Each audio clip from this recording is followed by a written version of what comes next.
તમને શું લાગે છે કે ભગવાન કૃષ્ણએ યુદ્ધ કેમ કર્યું હશે?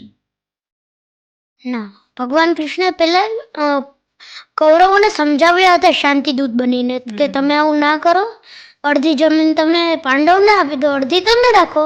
પણ એ માન્યા નહીં. એમને બહુ બધી વાર કૃષ્ણ ભગવાને સમજાવ્યા હતા. પછી કૃષ્ણ ભગવાનને યુદ્ધ કરવું પડ્યું. તો તમને શું લાગે છે કે મહાભારતમાં એવું કયું પાત્ર છે જેની જોડે ખોટું થયું હોય? મને મારા ખ્યાલથી એવું લાગે છે કે મહાભારતમાં કર્ણ સાથે સૌથી વધારે ખોટું થયું છે. કેમ કે એ માતા કુંતીનો પુત્ર હતો, તોય એની સાથે અન્યાય થયું. તો ભીષ્મ પિતામહ જે છે એમના જોડેથી આપણને શું શીખવા મળ્યું? ભીષ્મ પિતામહ જોડેથી આપણે એવું શીખવા મળે એ ગંગાના પુત્ર હતા, તો પણ એમને પોતાનું કર્મ ભોગવવું પડ્યું. તમને કર્મ વિશે તમે શું જાણો છો આટલી નાની ઉંમરે?